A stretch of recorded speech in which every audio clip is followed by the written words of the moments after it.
Bien, hermanos queridos, vamos a dar inicio entonces al estudio que tenemos al día de hoy. Estamos estudiando para contextualizar a nuestro querido hermano Moisés el libro de Efesios. Partimos con una introducción larga, estudiamos ya el capítulo 1 y ahora estamos abordando el capítulo 2 del libro de Efesios. Mi hijita, ¿quieres te paso una Biblia? ¿Tiene? Acá. ¿Quiere la mía? ¿Sí? No, yo le paso la mía. Ah, sí, ya. Acá hay más Biblia. ¿Tú te lees todo? Ya. Tenemos Biblias acá, hijita, así que si tú quieres, Catalina ya en un tiempo más va a estar leyendo, va a poder seguir la lectura. ¿Te presto la mía que tiene como muchas noticias? Está bien. Nos dice la profesora Flavia que siempre le leo la princesa. Oh, qué lindo. Ya, Efesios capítulo 2 del verso 1 al verso 10. ¿El lápiz? Sí. Ah, una Biblia ya. Y tengo la visita pues si querés. Antes de que la visita. Bien, Efesios, perdón. capítulo 2, 2. Ahí. del verso 1 al verso 10. Y dice de la siguiente forma. Es ahí con una letra más grande, si quiere ser. Bien, dice: y él os dio vida a vosotros cuando estabais muertos en vuestros delitos y pecados. Estábamos muertos en delitos y en pecados, en los cuales anduvisteis en otro tiempo, siguiendo la corriente de este mundo, conforme al príncipe de la potestad del aire, el espíritu que ahora opera en los hijos de desobediencia. Verso 13. Entre los cuales también todos vosotros vivíamos en otro tiempo en los deseos de nuestra carne, haciendo la voluntad de la carne y de los pensamientos. Y éramos por naturaleza hijos de ira, lo mismo que los demás. Pero Dios, que es rico en misericordia, tremendo, por su gran amor con que nos amó, aun estando nosotros muertos en pecados, nos dio vida juntamente con Cristo. Por gracia sois salvos. Y juntamente con Él nos resucitó, ojo con eso, y asimismo nos hizo sentar en los lugares celestiales con Cristo Jesús, para mostrar en los siglos venideros la abundante riqueza de su gracia, en su bondad para con nosotros en Cristo Jesús, porque por gracia sois salvos, por medio de la fe, y esto no es de vosotros, pues es don de Dios, 9, no por obras, para que nadie se gloríe, porque somos hechura suya, creados en Cristo Jesús para buenas obras, las cuales Dios preparó de antemano para que anduviésemos en ello. Este libro de Efesios, ¿cierto? Está ubicado en Turquía. Dios, ¿se acuerdan que en Asia Menor, hacia arriba, ¿cierto? Ahí se encuentra esta iglesia. Esta iglesia fue uno de sus precursores grabados, ¿no? Entonces, por eso que le describe: Dios es extremadamente generoso. Dios es extremadamente generoso. Nos compartió su reino, nos compartió la sangre del Cordero, nos compartió a su Hijo. Nos dio a su Hijo para que pudiéramos ser rescatados, ¿cierto?, de la vana manera de vivir. Y el hombre es extremadamente egoísta.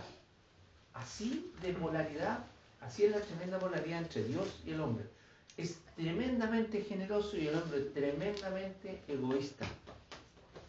La historia ha demostrado que el hombre es capaz de construir sus propias existencias, pero es incapaz de crear una sociedad justa, libre y tranquila. Ninguna posibilidad de esto. ¿Cómo? Si el hombre solo piensa en sí. Y veamos lo que está pasando hoy en día, ¿cierto?, en los gobiernos mundiales, donde la eliminación de los más débiles es una de las marcas mayores que tiene la agenda, ¿cierto?, 2023, o sea, 2030, ¿cierto? Sí. Sí, en la agenda 2030, esa agenda. Ahora, vemos a un hombre moderno, postmodernista y ahora hipermodernista, estar fuera de control. En este momento el hombre, con todo esto de la inteligencia artificial, con todos estos conceptos, ya no haya, y estamos quedando sorprendidos. Y una de las cosas que más nos oprime, y ahí yo también me incluyo, a veces estamos de rodillas frente a esto, a la tecnología. O sea, vivimos en función de la tecnología, y todos, hijos de Dios, no hijos de Dios, vivimos en torno a la tecnología. ¿Por qué? Porque hemos aprendido a ser dependientes de esto. Ahora, volviendo al tiempo de Pablo, con este panorama de fondo, con el panorama de fondo que nos dio la introducción del capítulo 1 y el capítulo 1 propiamente tal del libro de Éfeso, Pablo nos invita a reflexionar en los pasajes que ya habíamos estudiado en el capítulo 1. Nos conduce hasta las profundidades del conocimiento de Dios. Pero en el capítulo 2 del libro de Efesios que acabamos de empezar a estudiar, vamos a ver el pesimismo de Pablo para con el hombre, ¿cierto? No es que fuera lapidario, sino que Pablo ve en la condición que el hombre se encuentra en el mundo, ¿cierto? Alejado de Dios, y ve que realmente no hay futuro. O sea, es un pesimismo. Estábamos muertos, dice, en delitos y pecados. Estábamos muertos, sin retorno, sin vuelta atrás, sin ninguna posibilidad de poder vivir, ninguna posibilidad, cero posibilidad de poder vivir. Y de pronto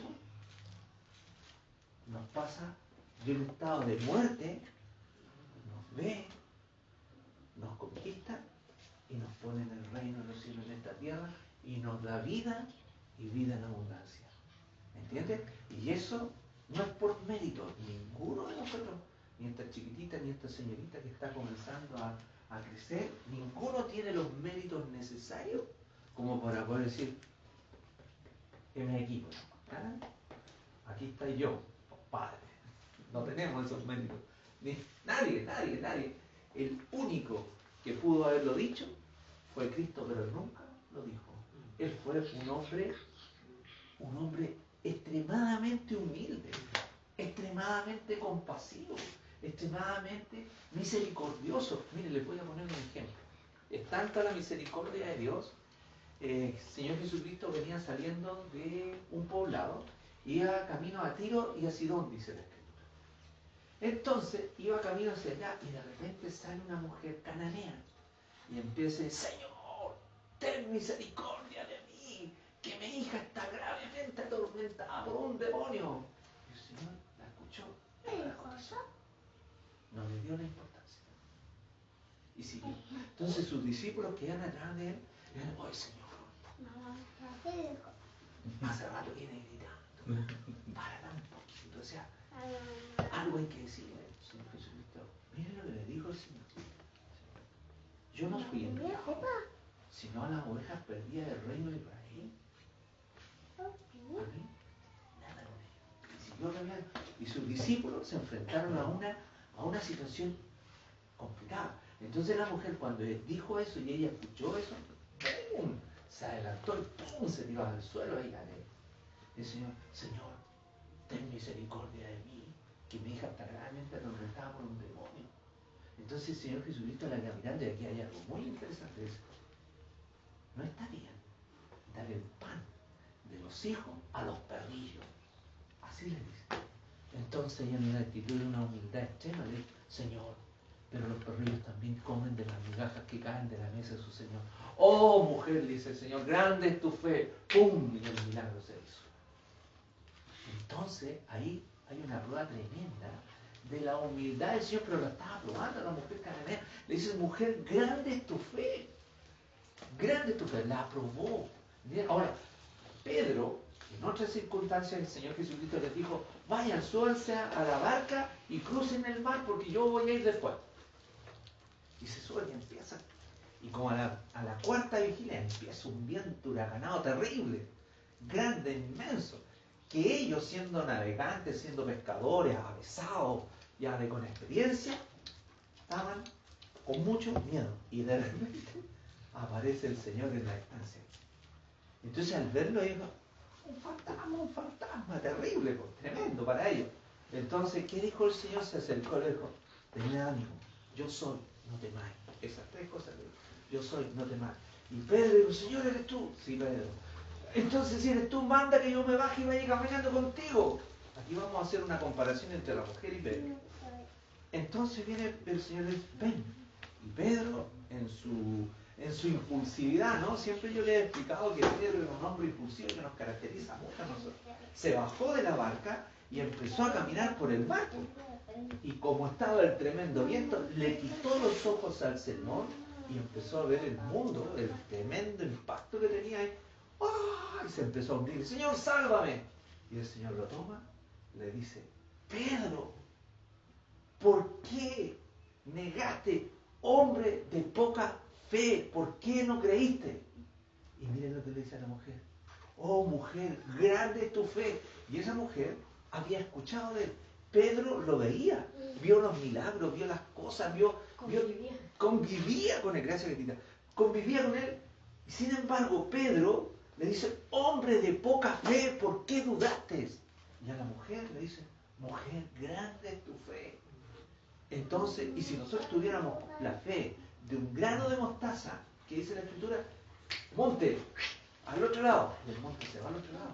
Entonces, la fe, cierto que nos explica el contexto bíblico de Efesios, es para alcanzar la salvación.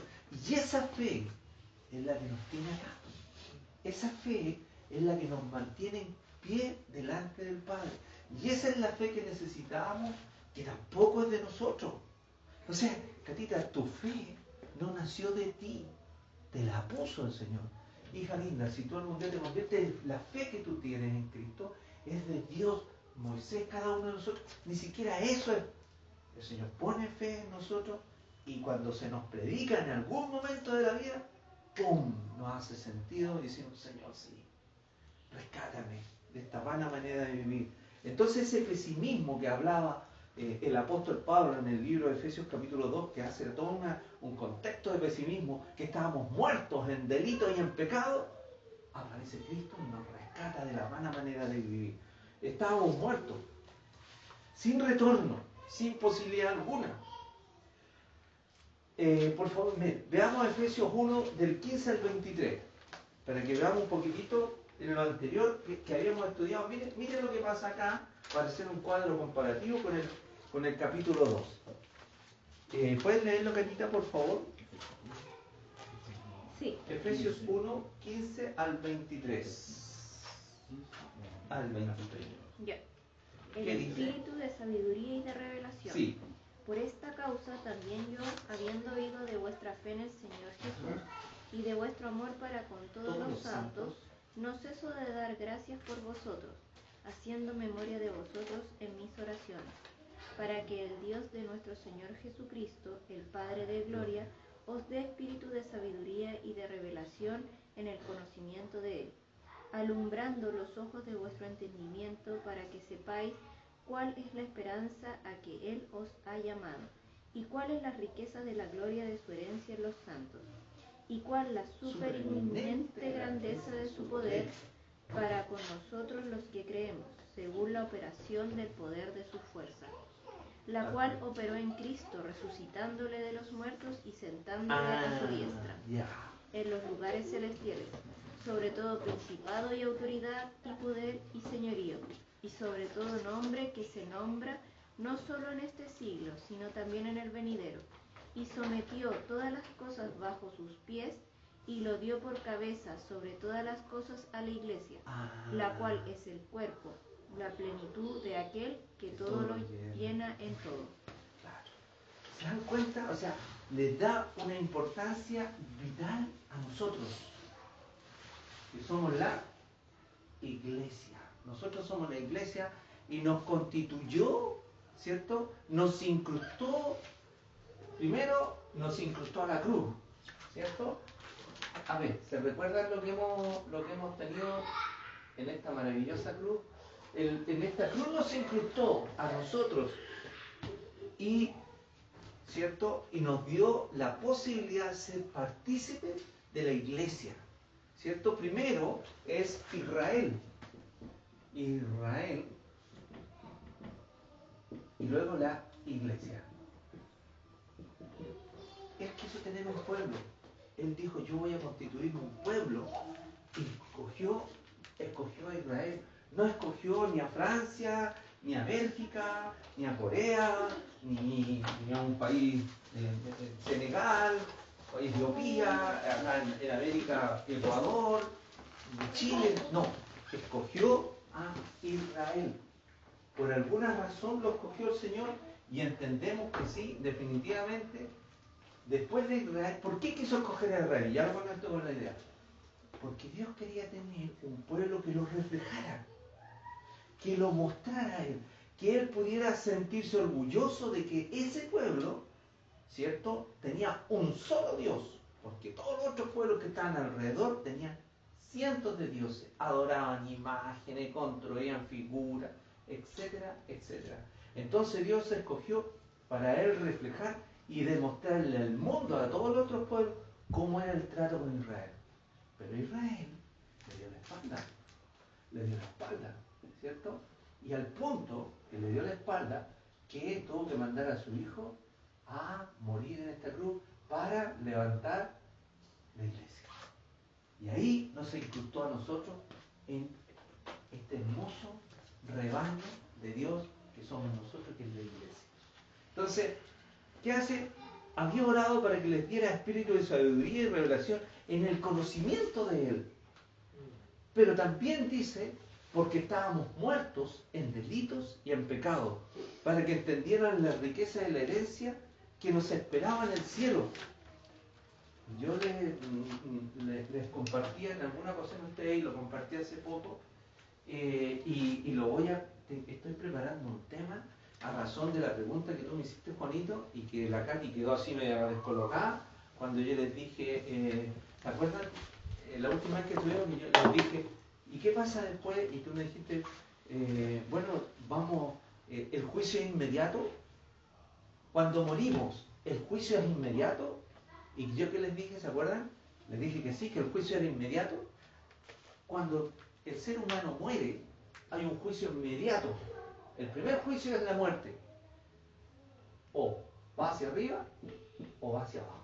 Entonces, yo quedé con la duda porque me dijiste, ¿cómo? Me dijiste, empecé a estudiar el tribunal de Cristo y me he encontrado, ni les cuento la sorpresita que hay en el tribunal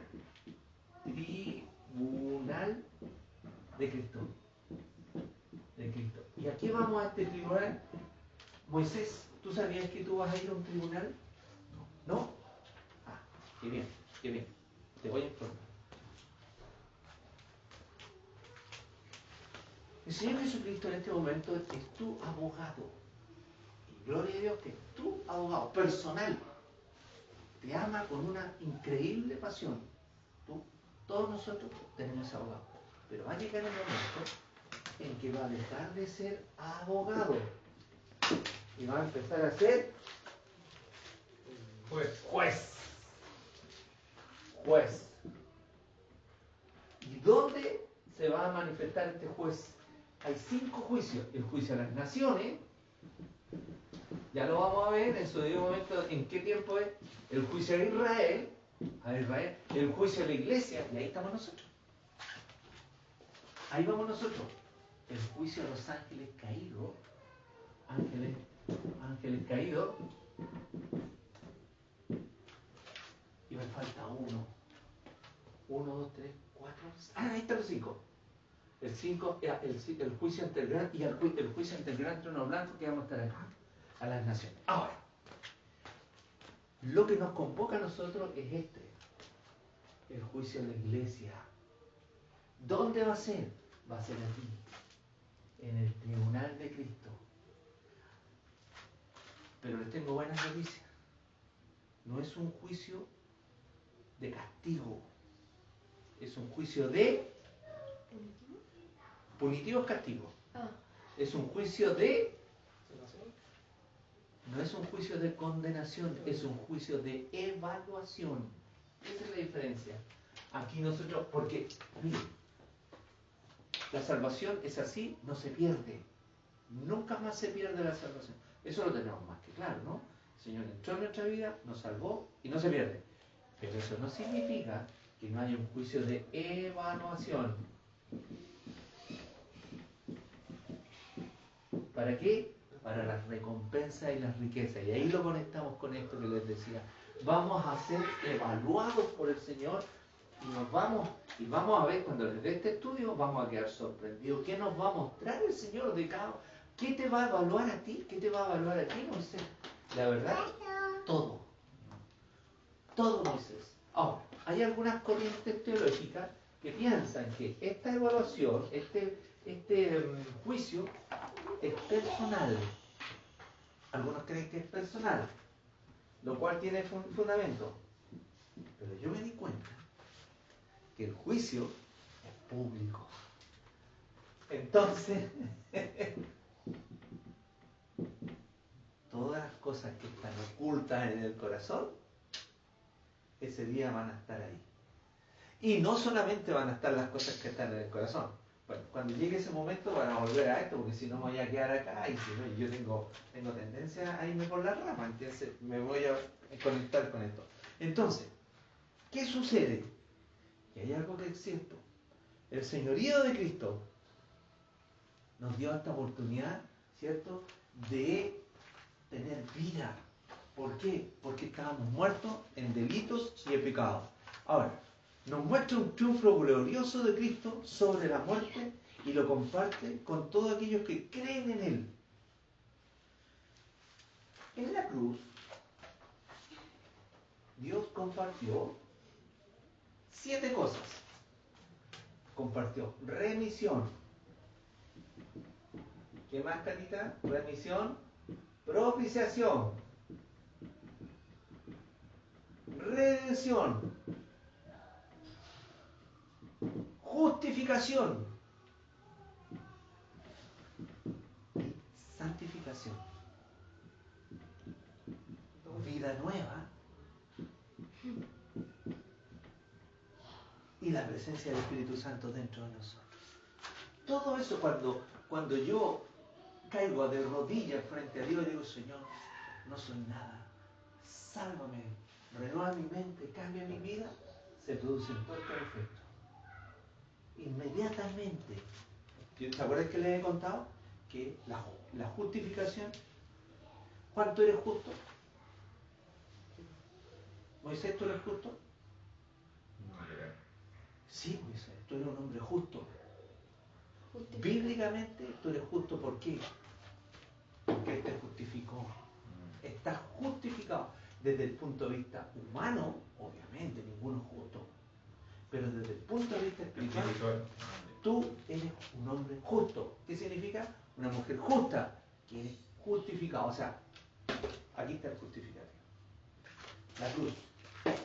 ¿Entiendes? Entonces, tenemos remisión de pecado, propiciación se dio, la redención de nuestra vida, la justificación y la santificación, que es inmediata. Juanito, ¿tú eres santo? Sí. Katy, ¿tú eres santa? Sí. Matías, ¿tú eres santo? Sí. Moisés, ¿tú eres santo? Sí. ¿Yo soy santo? Sí. La santificación es un suceso y un proceso. Suceso porque inmediatamente que aceptamos a Cristo somos santos para siempre. Pero después viene el proceso de santificación y hace otra cosa. Y ahí, arriba, abajo, arriba, abajo, arriba, abajo, abajo, arriba, abajo, y dale golpe, dale, y tratar de luchar y tratar de salir adelante. Portarse bien, corregirse. Volver. La vida. Esta es la vida.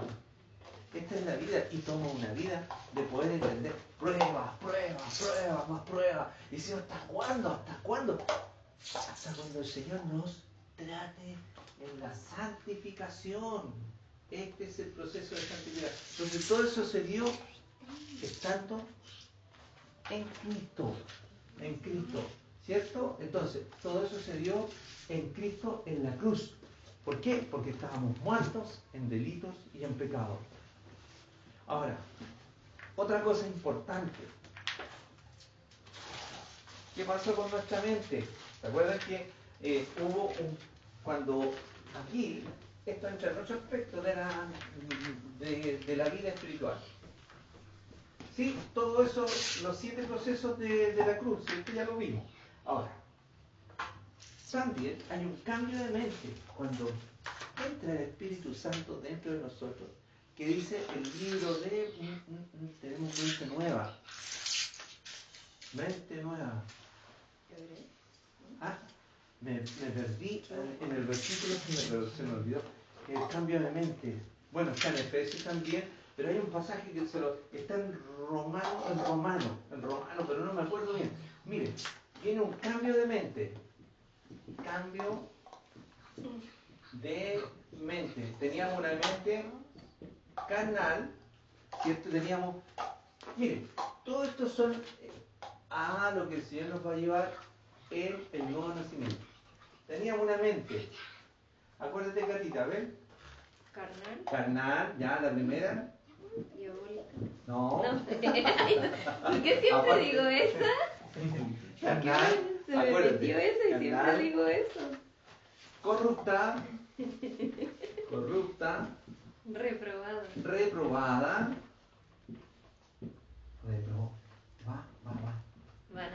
Banal, pero esa falta todavía. Hay una con E. Una mente entenebrecida, se me había olvidado. Entenebrecida. 1, 2, 3, 4. Banal. Entenebrecida. Todo esto, al llegar a la...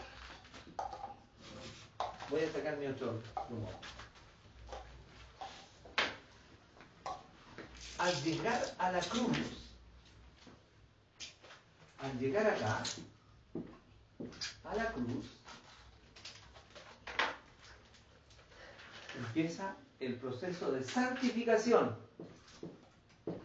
Y lo primero que empieza a santificar nuestro Señor Jesucristo es esta cosita que está acá arriba, que se llama cerebrito, se llama mente. ¿Dónde está la mente? ¿Dónde está la mente? Si está en el alma, pero ¿dónde está la mente? Acuérdense, está en el corazón. ¿Dónde está el corazón? En el alma. ¿Dónde está el alma? En la sangre. ¿Dónde está la sangre?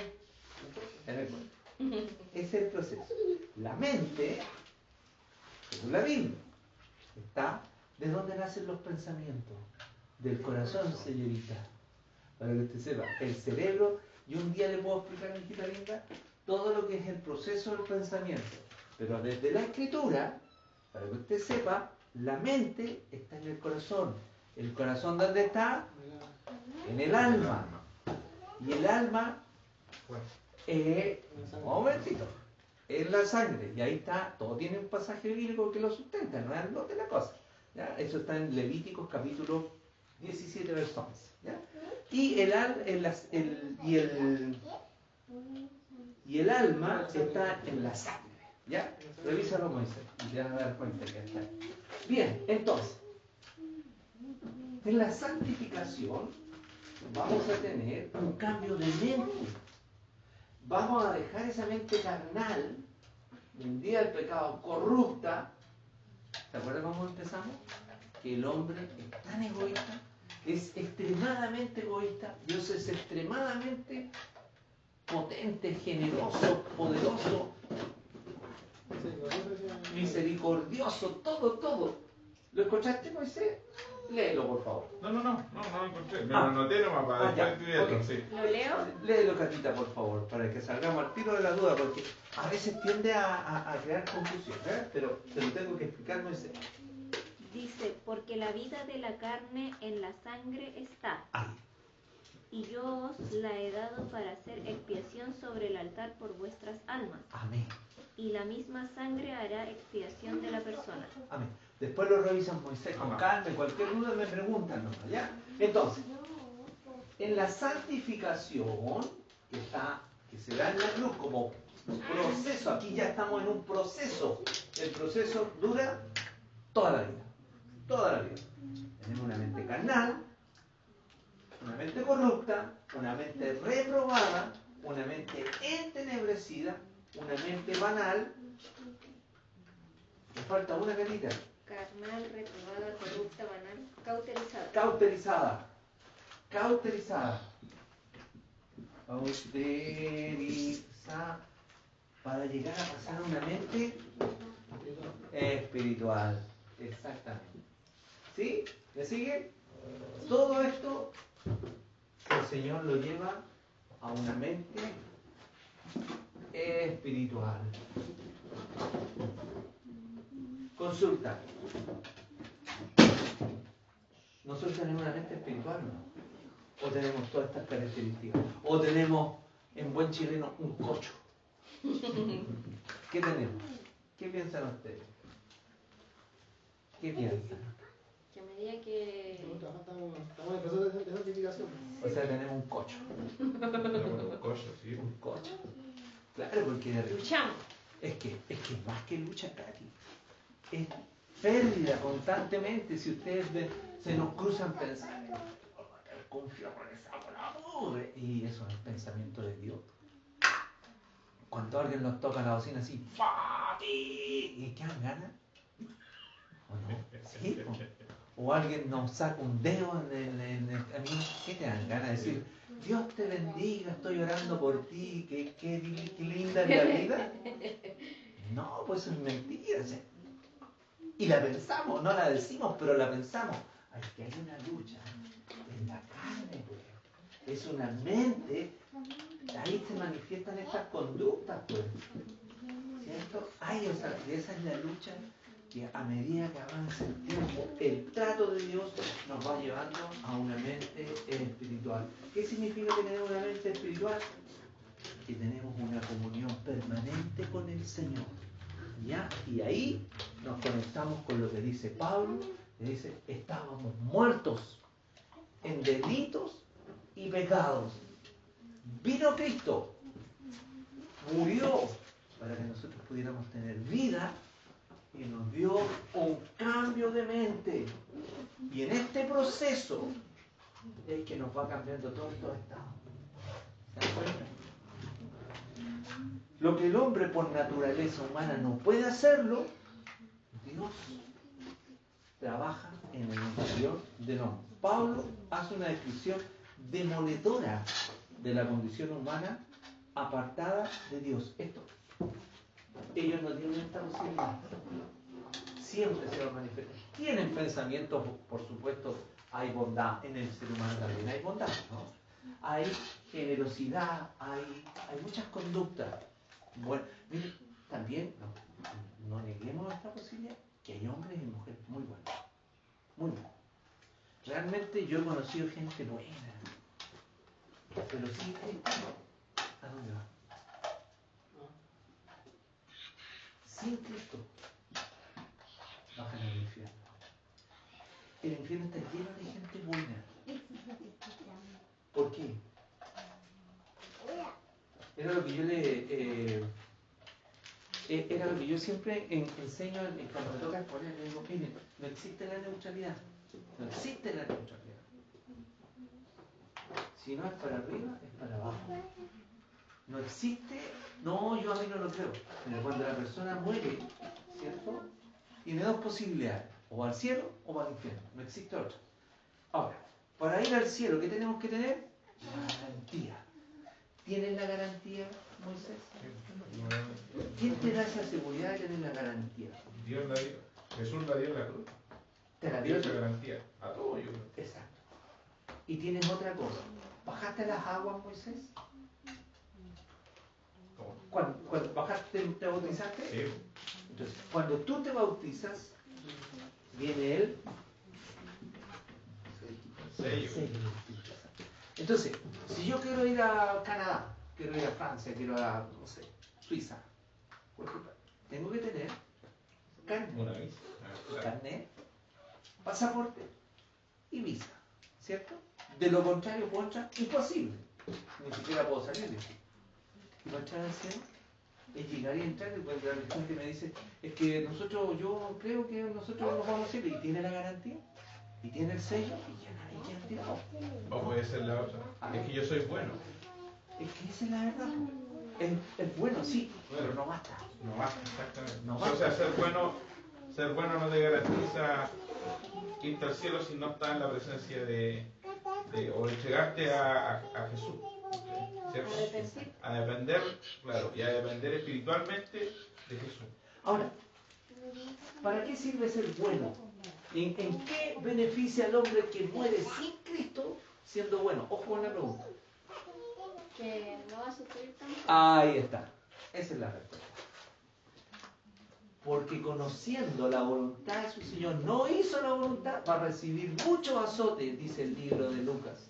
En cambio, el que no conociendo la voluntad, es decir, no tenía conocimiento de Dios, va a recibir menos azotes. ¿Entiendes? El hombre bueno, que muere sin Cristo, pero fue un hombre bueno, un hombre correcto. He conocido varios que han sido buenas personas, han criado sus hijos, tenido familia, pero no creyeron en Dios, creyeron en el cosmos, creyeron en un montón de cuestiones. O en ellos mismos. Absolutamente de acuerdo. Hay personas que viven en Dios, pero a su manera. Eso tampoco son... Es bonito, si la cosa no existe la neutralidad. Por eso digo que hay gente que es muy buena que cree en Dios a su manera. Tú no dices, no, yo creo en Dios a mi manera. ¿Y en qué manera es decir? No sé, Mira, yo podemos escuchar respuesta a eso. Entonces digo, no, porque a mí no han dicho yo en la iglesia, no han dicho para allá, y entonces uno ahí empieza como a decirle, no, que si no hay sabes, pero hay gente que piensa que siendo así va a ir a cielo. Porque el catolicismo muchas veces igual para eso. la Escritura dice lo siguiente, y me lo sé de memoria, por eso que se los voy a citar. Jesús clamó y dijo, el que cree en mí, no cree en mí, sino en el que me envió. Y el que me ve al que me envió. Yo, la luz, vine al mundo, no para juzgar al mundo, sino para salvar al mundo. El que no cree en mí, no hay problema. Yo no le juzgo. ¿Entiendes? Yo no le juzgo. La palabra que yo he hablado, ella le juzgará en el día postrero.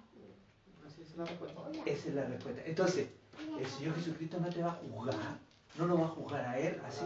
Oye, no quisiera... Es la palabra de Dios que va a estar ahí, abierta. Y dice, mira, ¿cuántas veces? Mira lo que tenías que hacer, mira lo que tenías que hacer, mira lo que tú tenías que aprender para poder tener entrada directa al reino de los cielos. ¿Entiendes? Entonces el Señor no nos va a juzgar al voleo, nos va a juzgar de acuerdo con este libro. Ahora, otra nota importante antes que se me vaya la idea. Todas estas personas buenas no van a recibir tanto azote. Pero ¿y los que entran al reino de los cielos? Que estando, conociendo al Señor, no se santificaron como el Señor demandaba.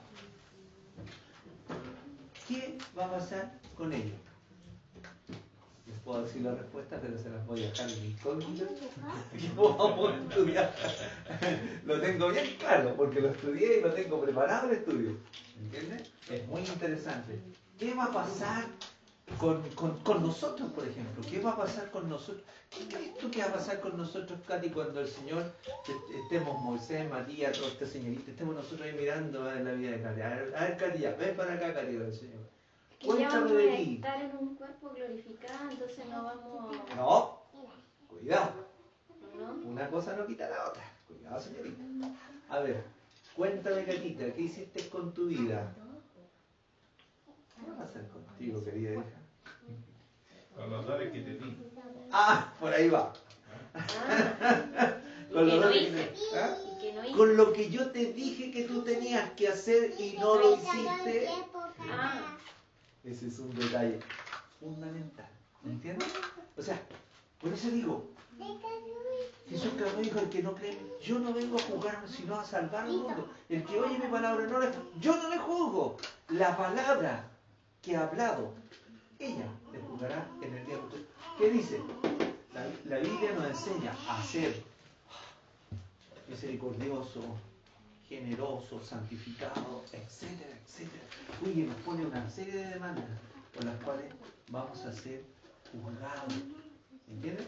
Entonces, para conectarnos, porque no se me desbanda el estudio. pero tú dijiste que el juicio era público. Sí, pues. Ese día, por ejemplo, ya yo mentí, todos van a saber que mentí, ¿no es cierto? Mira, es que ¿Y es el punto. qué va a pasar con los otros que están escuchando? Ah, mintió, perdí una propiedad, porque no sé vos, una cosa así. ¿Perdiste una perlita? Claro. Es que yo creo que nadie va a poderte juzgar ahí de vuelta, porque el resto va a estar esperando que lo tires para la última fila. Sí. Sí, Pasa tú, pasa tú. Sí, Ya, Matías. Te toca. creo que Te todos cedo vamos a mi estar lugar. Por eso hay dos posturas y yo a mí me gustaría Porque tú creer. dijiste que era público ahora. Es que yo Sí, lo pues, si encontré es que público, así público. dice la escritura, que es público. Ah, tú lo sabías. Sí, sí, dice la escritura que es Pero hay público. una postura dentro de la corriente teológica que dice que no, que el juicio es individual, Es claro. es personal, que Dios va a estar contigo. Entonces, ya cabrito, ven para acá, dame cuenta. ¿Qué hiciste con esto? ¿Qué hiciste con esto otro?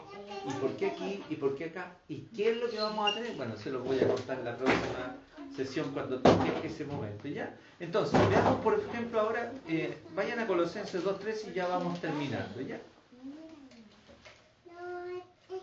Dice que estábamos muertos, dice Colosenses, ahora lo agrega Pablo en Colosenses 2.13. Matita, por favor, hijito, tú se bien tan amable de traerme un poquitito de agua. Se me olvidó traerme. Ay, un día estoy ¿Ese bien. vaso lo dejé ahí? Sí, sí. Para ti. Gracias. ¿Qué dice? ¿Lo tiene Moisés? Pero, ¿No? ¿Juanito lo tienes? Sí. Colosenses 2.13. ¿2.3 o 3? 2.13. Espera que lo está buscando. Sí, lo está buscando. Lo vamos a esperar. Después de Efesios, sí, sí. después viene Gálatas, Efesios, 139. Colosenses.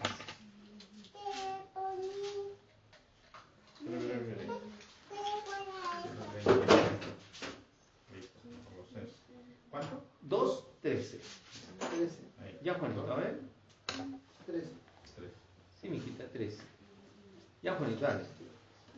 Y a vosotros, estando muertos en pecados y en la incircuncisión de vuestra carne, os dio vida juntamente con él, perdonándonos todos los pecados, Amén. anulando el acta de los decretos que había contra nosotros Y que nos era que nos contraria quitándola del medio y lavándola en la cruz, despojando. a los principados y a las potestades, los exhibió públicamente, triunfando sobre ellos en la cruz. Hasta ahí nomás, hijo, gracias. Dice, estando muertos. Laura, ¿cómo estábamos? ¿Qué dice la escritura? Estábamos muertos, ¿cierto, hija? Estábamos Antes muertos. conocido. Claro. ¿Entienden? Todos nosotros estábamos muertos. No había ninguna posibilidad de camino. Pero ellas no están muertas. Desde el principio que... A ver, ¿ellas en qué estado están? De inocencia. Inocencia. ¿Me entiendes? Es ahí la importancia del estado de inocencia, ¿cierto? Porque cuando se activa el estado de inocencia, tanto el estado de inocencia, se activa la conciencia. Cuando deja y se activa la conciencia, Del bien. esto necesita la cruz. Entonces, el estado de inocencia necesita se activa la conciencia, el estado de cruz. Ahora, estando muertos en delito y en pecado, nos dio vida juntamente, ¿cómo decía? Claro, juntamente perdonando todos los pecados. Nos perdonó todos los pecados. Anulando el acta de los decretos. O sea, había un acta de decreto que estaba contra ti, contra todos nosotros. Había un acta de decreto, no era una cuestión cualquiera. Había un acta en contra tuyo, Matías. Entonces él la anuló por ti y la clavó acá en la cruz y dijo, no, aquí está, acta de decreto de Matías, acta de decreto de Moisés, acta de decreto, etcétera, etcétera, etcétera, todos salvos, aquí está el acta de decreto. Despojó, lo sacó a los principados y a las potestades y las exhibió públicamente, triunfando sobre ellas. Por eso que la cruz es tan significativa para nosotros. Ahora, vuelvo a insistir. Por conciencia, ¿qué debemos hacer entonces? Siempre buscar la santificación de nuestra vida, ¿cierto? Y Pablo, en el libro de los Romanos, desarrolla el mismo argumento para concluir que tanto los paganos como los judíos y finalmente toda la humanidad son culpables ante Dios. Toda la humanidad es culpable, no hay ninguno que se pueda librar. Y no es que seamos pesimistas, ¿no?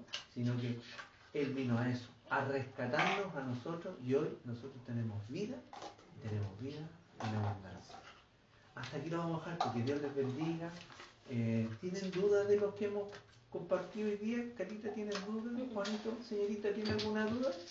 No, si no le pregunta a su papá y después o me consulta a mí o